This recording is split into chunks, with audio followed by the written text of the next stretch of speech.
Hello students, so today we'll be continuing with the topic isomorphisms and we'll be talking about some special kind of isomorphisms.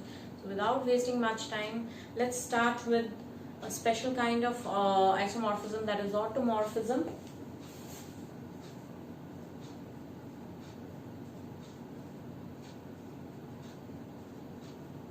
Okay, so this is nothing but it's an isomorphism from a group G onto itself.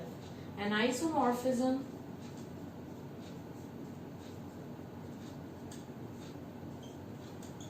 from a group G onto itself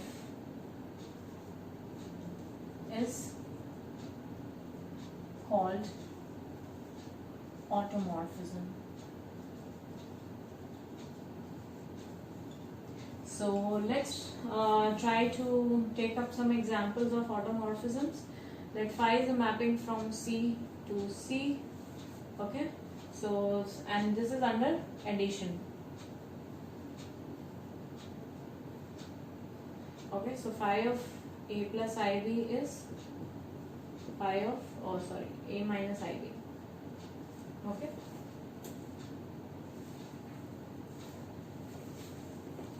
C is a group of complex numbers. Okay, so clearly we can prove that it is an isomorphism, just taking an example of 1, 1.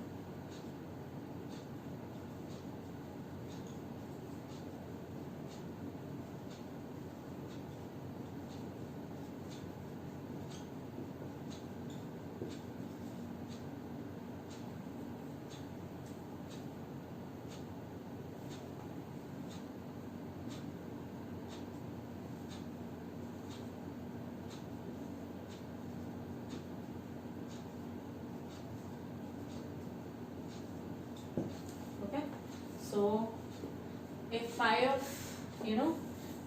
A1 plus IB1 is same as phi of A2 plus IB2, which is this implies A1 is equals to A2 and B1 is equals to B2. Okay, so this implies A1 plus IB1 is same as A2 plus IB2. So this is the example of onto, 1, 1. Clearly it is onto for each A minus IB. We can define A plus IB corresponding A plus IB, and there is nothing to prove. Yes, I leave it up to you to prove that it is operation preserving. Okay, so we take up, after this we take up another example of this automorphism from R to R.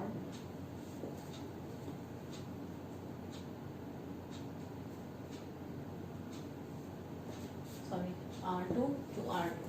So this is phi of AB is equals to BA. Geometrically, phi is a reflection of each point across the line y is equals to x, and more generally it should pass through origin. Okay, so more generally any reflection across any line passing through the origin or any rotation of the plane passing through the origin is a automorphism. Alright?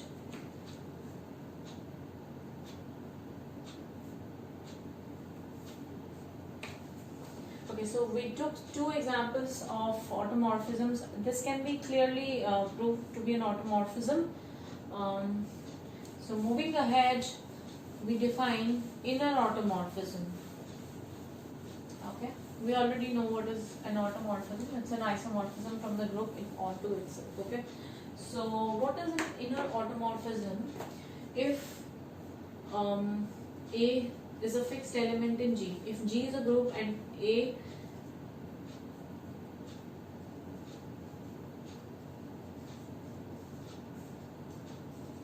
then we define phi from G to G such that phi AX is equals to AX A inverse. for every x. Now this is a mapping. Now we prove that this is a 1 1 onto mapping. First of all, this is a mapping. X1 is equals to x2. Clearly double implies ax A inverse. Nothing to be proved. This is quite clear by left and right cancellation laws and existence of inverse of A. Okay, so this is a 1 1 function. Now to prove onto y is equals to ax A inverse. Okay, so left multiply by A inverse and right multiply by A, we get x. Okay, so phi A of A inverse y A is. So corresponding to any element y, we can find out an element in G. Okay, so this is onto. To prove that this is operation preserving, phi A x1 x2 is A x1 x2 A inverse. In between x1 and x2, keep A inverse into A, since this is identity. Okay, so it will not affect anything. Using associativity of elements in G, we can write it like this.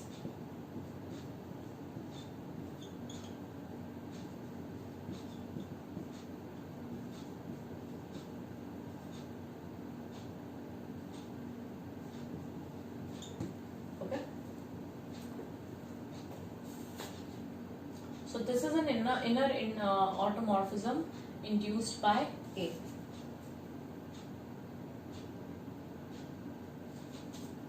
So we just have to prove that this is an isomorphism.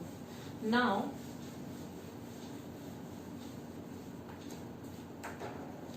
there is a theorem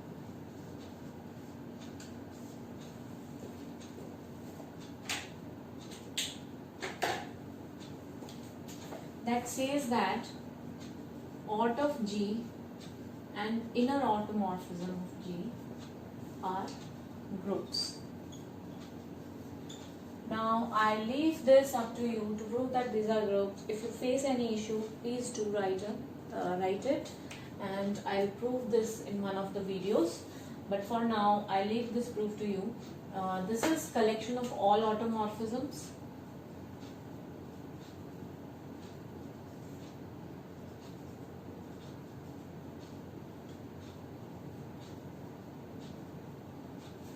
Is a group. Okay, and this is collection of all.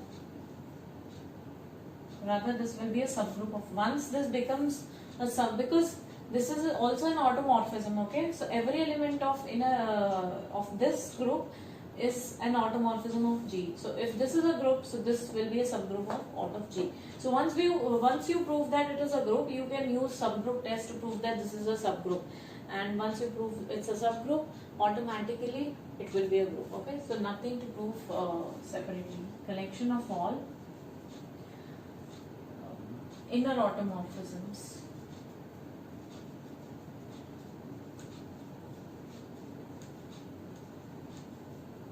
induced by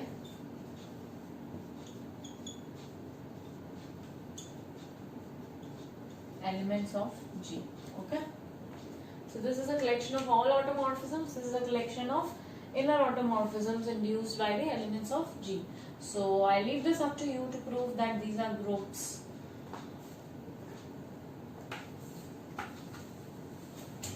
So let's try to find out set of all automorphisms of Z10. Alright. So if K belongs to Z10, this implies alpha and alpha belongs to aut of Z10. It is an automorphism from Z10 to Z10. What will be alpha K? Alpha K will be 1 plus 1 plus, since the operation is 1 modulo K alpha 1, addition modulo 10. So this is K alpha 1.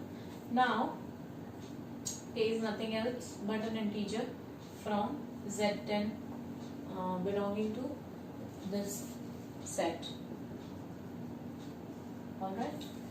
So now the mapping depends upon alpha 1. Now what is the possibility of alpha 1?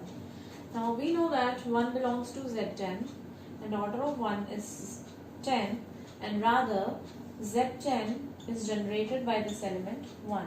Now if alpha is an isomorphism from Z10 to Z10, this implies order of 1 is same as order of alpha 1, which is equal to 10.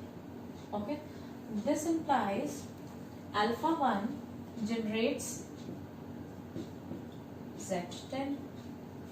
Alpha 1 is a generator of Z10. Now if this is a generator, by one of the theorems that I'll talk about in cyclic groups, if A generates G, then where order of A is n, A power k generates G. If A generates G, then A power k generates G if and only if GCD of Kn is 1. That is, they do not have any common divisor except 1. Okay. So rather it also means that they are relatively prime. So 1 is a generator of Z10, alpha 1 is a generator of Z10. This implies what are generators of Z10? We know that it's 1, 3, 7 and 9. So all numbers which are relatively prime to 10 and less than 10 are generators of Z10. That comes from that theorem. If A generates an element, if an element A generates G, then A power k will generate G if and only if GCD of k and n is 1, where n is order of A. So it clearly means that order of A and k have to be relatively prime for A power k to be generator of the group G. Okay, so 1, 3, 7, 9 are generators. We've already taken one. So since this isomorphism is completely determined by the value of alpha 1, let's take it. If it is alpha 1, alpha 3, alpha 7, alpha 9. So here k will go to k. This is clearly an identity permutation. K will go to 3k, k will go to 7k, k will go to 9k. Now you have to prove that these are all isomorphisms and where the binary operation is addition modulo 10, and these are permutations from Z10 to Z10. So that is left to be proved, and I leave this proof here. The only thing that needs to be proved is that these are isomorphisms. So next proof is very much related to this example, out of Z10. Now we try to find out, since we found out out of Z10, set of all automorphism in Z10. See, inner automorphisms are easier to find out. Okay, why? Because you just have to consider an element A and start finding out values A, X, A inverse, and for each element A you will get a mapping, okay, that sends A to AX A inverse, and you have the only thing that will be a tedious task will be to find out which of those resultant sets are coming out to be equal, so that we get to know that which of those inner automorphisms are actually equal and which of them are distinct. So that is the only job. But in automorphisms, find out all the automorphisms of a group, it is really a tedious task. And for Z10 we took an example which is a simple one, and ahead of that example there lies a theorem. Out of Zn is isomorphic to Un. Now what will be the mapping? So now while taking that example, we saw that if alpha is an isomorphism from Zn to Zn, okay, so alpha k was k alpha 1.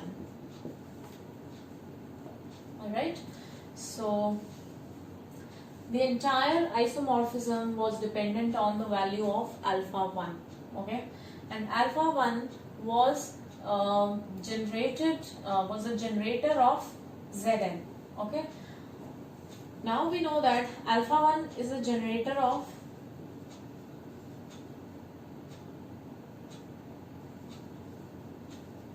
Zn. Since alpha 1 is a generator, so what will be its value? Its value will be elements of Un. Alright. So clearly their order is also equal. Okay. So I define a mapping phi from aught of Zn to Un. Suppose here we have an automorphism from Zn to Zn, which is alpha. So alpha goes to alpha 1. This is a mapping and we need to prove that this is an isomorphism. Clearly if alpha is equals to beta, alpha 1 is equals to beta 1, so it's a function. And if alpha 1 is beta 1, so alpha k is equals to k alpha 1 is equals to k beta 1 is equals to beta k for each k in Zn. This implies alpha is equals to beta. Okay. So hence this is 1 1. Now we prove that this is onto.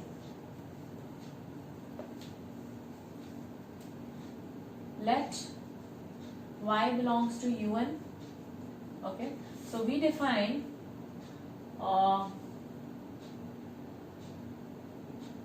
alpha from Z10 to Z10 such that alpha of k is y of k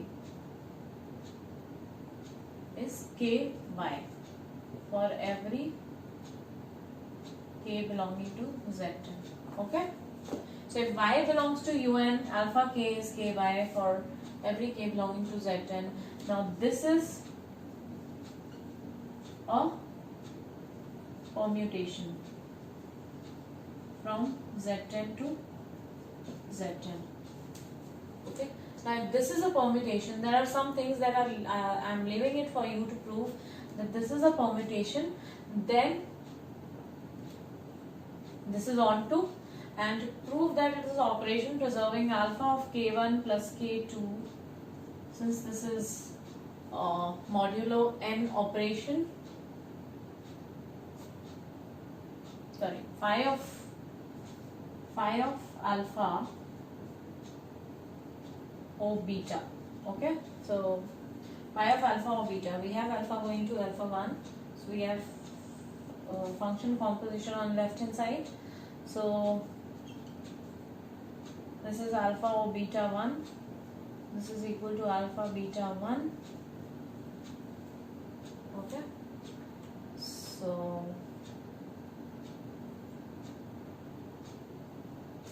now what is beta 1?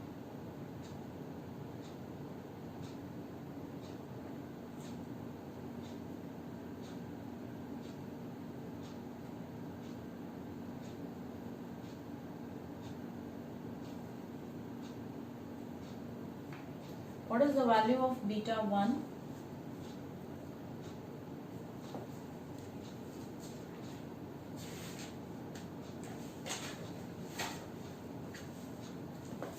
This is equal to alpha 1 plus 1 plus so on up till this is beta 1 times alpha 1 plus alpha 1 plus so on up till alpha 1 beta 1 plus times this is equal to alpha 1 into beta 1, which is phi of alpha into phi of beta. Okay. On the right hand side, the operation was multiplication. Alright, multiplication modulo n. So how did we prove aught of Zn is isomorphic to Un? We knew that the entire, when calculating automorphisms of Zn, we found out that the entire, all the automorphisms are dependent on the value of alpha 1, where alpha is any automorphism from Zn to Zn. Now, I define a mapping from alpha to alpha, from out of Zn to Un, which is alpha to alpha 1. But this alpha 1 is very special because this determines alpha also. Okay, so clearly in the last example also we did that alpha 1s are all those elements which are generators of the group Zn, and all the generators of Zn are Un. Okay, so are present in Un. So clearly this is 1-to-1 on-to. Then we proved that for every element in Un we define a permutation, an automorphism from, this is not just a permutation, it should be an automorphism, Z10 to Z10. Okay, so this should be an automorphism. After that I proved that this is operation preserving. So 1-1 on to operation preserving. I proved all of these things. So I think that's all for this video. And in today's video we learned what are automorphisms, what are automorphisms induced by elements of a group and how they are groups, and we tried to find out automorphisms of Z10, and using that example we proved that automorphism of Zn is isomorphic to Un. So this ends the chapter isomorphisms, and in the next video I'll be coming up with the topic cosets. So stay tuned for next videos and do watch out these videos. Thank you.